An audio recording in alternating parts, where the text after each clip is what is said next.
I'd like to call to order the Clarkston Independence District Library Board of Trustees meeting for October 16th. Meeting will be called to order at 6:30. Let's rise for the Pledge of Allegiance. Pledge allegiance to the flag of the United States of America and to the republic for which it stands, one nation, under God, indivisible, with liberty and justice for all. Roll call, please. Dan Gaffney here. Allison McFadden-Keesling here. Nancy Moon here. Alan Cantor Here. Marilyn Pomeroy Here. Maggie Sands Here. Chris Shaw here. Julie here. Okay. I'll accept a motion for approval of the agenda. So moved. Did you want to amend the agenda to add that item? Yes. Sorry. We need to amend the agenda. Yes. I'll take a motion to add one item. I move. Okay, it's been moved I'll second. and seconded to add emergency paid leave, sick leave, emergency paid sick leave policy. Got this right? All in favor, please say aye. Aye. Nay. Motion is carried. Okay, who's my, Second. I you move. made the, yep. Sorry, I was making a note of what you were actually. Yeah. Got it. Now, I'll accept the motion to approve the agenda. I move that we approve the agenda as amended. I'll second. Nancy, is there a second? All right, got it. Okay, all those in favor, please say aye. Aye. Opposed, nay. Motion is carried. It's time for the call to the public. We don't have any public tonight, so we will now move to the consent agenda. I'll accept the motion to approve the consent agenda. I make a motion to approve the consent agenda. I'll second it. It's been moved and seconded to accept the consent agenda. There are 8 items. Is there anything individually that needs to be addressed? If not, all those in favor, please say aye. Aye. Opposed, nay. Motion is carried. Friends of the Library report. Yes, Jim Jordan, Friends of the Library. So our fall book sale has happened. We've raised $7,412 for that year to date. For the end of our book sales for this year, that puts us at $18,175 for the library, so we're very happy with that, thanks. We have 35 new members and 10 renewals. Wow. Excellent. This year. Our January book sale will be on January 17th, which is Martin Luther King holiday week, starting Wednesday at 3 p.m. And our general membership meeting is this Thursday in here at 7 o'clock. That's it. Okay, thank you.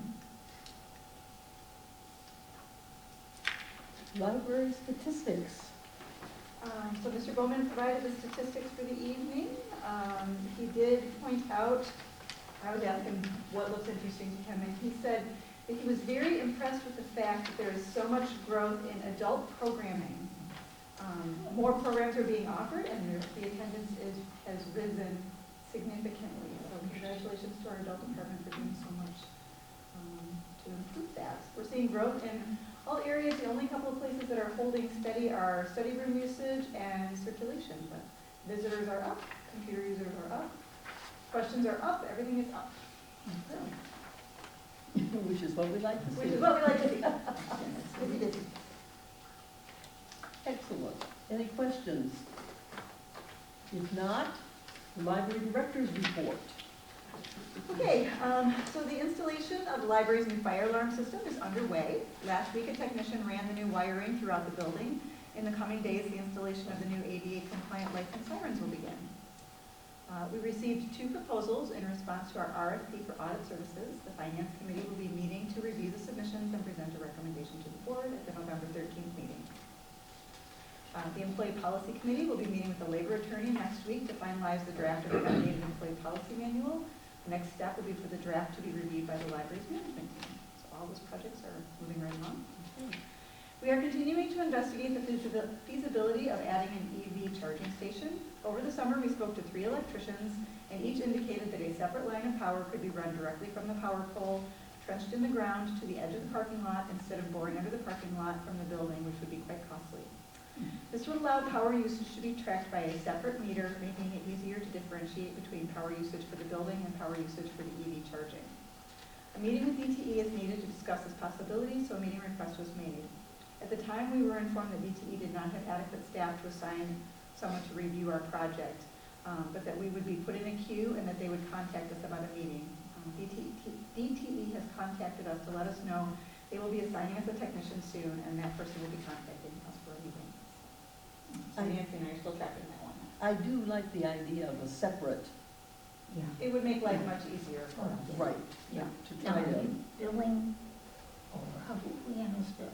So what we, at this point, we would be responsible for billing, but the charging station, there's an app, and it Oh. manages the whole thing. So all we would do at the end of the month is, the money that is collected, we would just Yeah. turn it over to the Okay. power company, Oh, as long as it's being tracked separately. If it's being tracked with the rest of our oh, utilities, then we would have to tease it out. And then Uh. we're not sure what that would look like on the bill. So we are Okay. quite in favor of having 2 separate yeah, meters. okay, yeah, Yeah, and then if we at some point needed to add more EV charging stations, Yeah. they would just be yeah. tacked just on to like that same meter. Mhm. Yeah.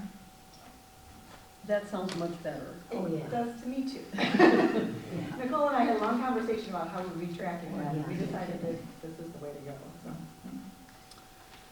On September 13th, the Library of Michigan held a ceremony to celebrate the successful completion of their year-long public library financial management cohort through the University of Georgia's Carl Vinson Institute of Government, and have received the U of G Library Financial Management Certification. To maintain the certification, I must complete 12 hours of continuing education between January 1st of 2025 and December 31st of 2026. Real squeaker, huh? So yeah, good for a while. Yeah, good for a little while. How do you evaluate that in terms of usefulness?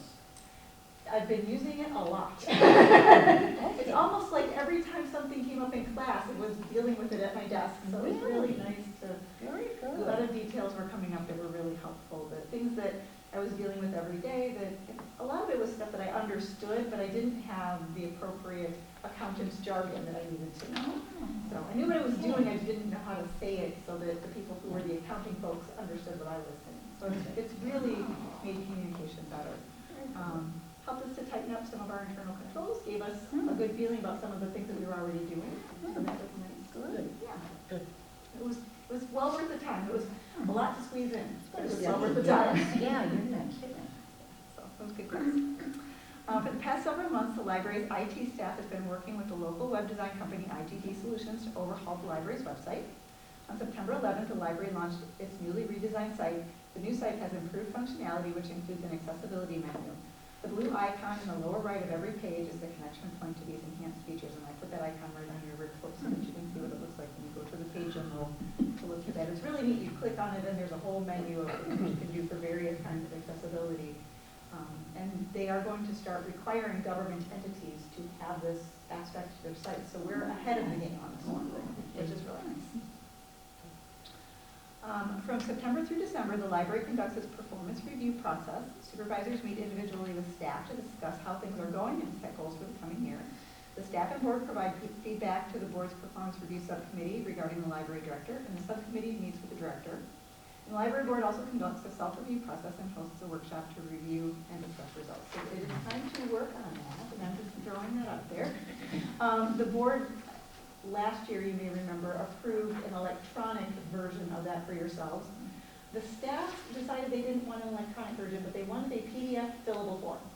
So they're going to do that this year, and then maybe do something electronic next year. They wanted one more year, but they want to be able to type these into the form. So. Okay. Because they sit down and talk to each other, so it's, the electronic one was not quite as conducive. We're still evaluating how they can do this. On Friday, October 20th, from 6 to 7:30, the library will host our 3rd annual Trunk or Treat, sponsored by the Friends of the Library. This event features over 20 trick-or-treat trunks presented by local businesses, cider and donuts, pumpkins, and a free book for each child at the Friends of the Library tent. So we're excited to be doing that. Everybody keep your fingers crossed for good weather. And the Hammock Garden, created by Eagle Scout Drew Salkowski, has had a soft launch a few weeks ago and will have an official grand opening on Saturday, October 21st at noon. And if anyone is hammocking at that time, we better bring them blankets. Yes, unfortunately, it took us a little while to get that going. But we did great. It was mostly ready in July, but then the last parts of it just kind of, That's how they go. that's how all those kinds of projects go. That's right. We did give it a soft launch though, so we've had some staff going out there on their lunch hours to test it for us and things like that. But that 80-degree day we had a couple of weeks ago, yeah, we tested it. Probably not on the most recent days. No, Like no. Saturday. Definitely not. All right, let us move to regular business. Okay, so you have before you, in an effort to facilitate timely and secure payment of certain invoices, it is being proposed that the library begin using ACH as a means of payment, not for everything, but for some things. A policy, payment documentation procedure outlining segregation of tasks, and a list of proposed vendors have been drafted by the library board to review. So that is before you. Any questions or anything you'd like to just adapt? We try to keep it a pretty simple and straightforward policy. So can I add a little bit to this? So this policy is actually required by state law. If you're gonna enter into electronic transactions, you need to have a policy like this, so this is why we're doing it. This policy, I've seen many policies like it before, and this policy basically hits everything that the law says. Is there anything in addition you'd like added? I basically went in and made sure it hit everything that the law says. No, yeah, right, and I can see that. So I think it's appropriate in terms of Okay. that, and Good. the only thing that I would kind of just, because this is a policy that's gonna stay in effect for a long time. And ACH is a type of electronic payment, it's not. So electronic payments are kind of the overall umbrella, and ACH is a type of electronic payment. We commonly refer to these transactions as ACH, but it's not necessarily ACH, just pointing that out. That's the only thing we're set up to do right now, which is why I worded it that way. So it's fine, but I'm just Yeah. pointing out that terminology may become a little dated as we go down the We road. can adapt it now if you'd like to change the wording at all. Feel free. We should just No, just call it electronic transactions policy? That's exactly what the law refers to. The law Okay. refers to an electronic transaction policy. But there's nothing wrong with the way it's written. Okay. I don't want to, say that. Just point it Either way is fine. If you'd like to correct it, out. It's not my incorrect. feelings won't be hurt. It's not incorrect. It's not Okay. incorrect. At some point it may become incorrect, but Okay. we can deal with that. Well, we basically wrote in that you're going to review the vendor list at least once a year. Okay. So, we can correct it at that point when we bring it back next year. Sure. Okay, make a note to do Yeah, that. I look forward to That we worked on really, really hard to kind of get it right. We wanted to make sure that any electronic transaction was subject to the same scrutiny as a check. Right. So, And that's a common problem that I see. yeah, Is that- and that's why we haven't done it up to this point, because Well, those kinds of transactions sometimes aren't subject to the same internal controls that other transactions are, and that's the concern that I often have. And we avoided doing them up until this point for that reason. We were getting a lot of pressure from our vendors because it's safer on their end, but what's problematic and troubling to me is how we make sure it's safe and internally controlled on our end. And I wasn't quite sure how to do that, and that's one of the things I learned in the class that I took, was, okay, there are ways to do this, and so it's Sure. just maybe a little intense, but it feels appropriate to me. So, Yeah. And I like that we're limiting it to only a few vendors, especially to start out with, and then kind of see how it goes and whether or not we want, Great. in a year, maybe we'll see, oh, there's probably a couple other vendors we need to add, or maybe some of these vendors, we really didn't need it. So, In it's other good words, to keep we an eye on can it. review it. Mhm. Okay. Do we pay a fee every time we do this? I believe that that it's included in our bank fees. It's not, It's not an additional fee. Okay. No, there are other bank fees, but there's none for this. And there is for wire transfer, but not for ACH.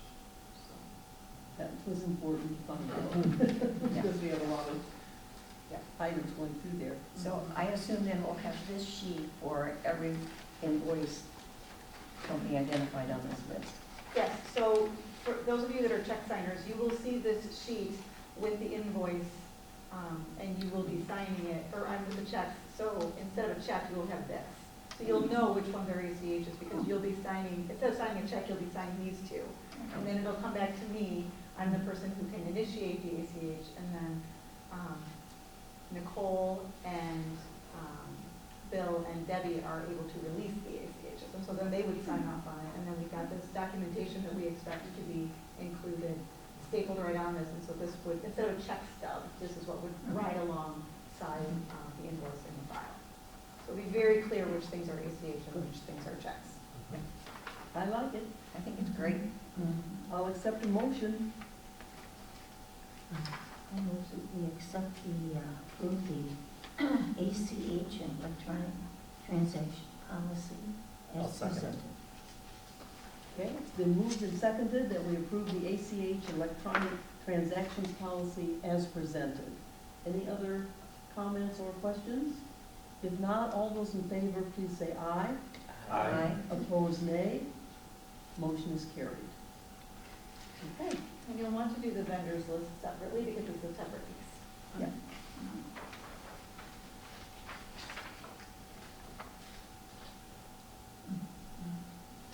Okay, so you need a motion to, So these are the vendors that we are currently, These are the ones that we are proposing. There's only, the only ACH that we do right now is Alaris Financial, which is MERS, that's our retirement.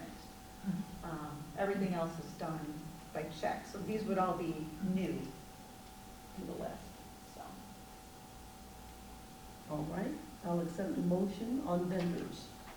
I move that we approve the presented list of vendors authorized to receive ACH payments. Second. Okay, it's been moved and seconded that we approve the list of vendors authorized to receive ACH payment as presented. All those in favor, please say aye. Aye. Opposed, nay. Motion is carried.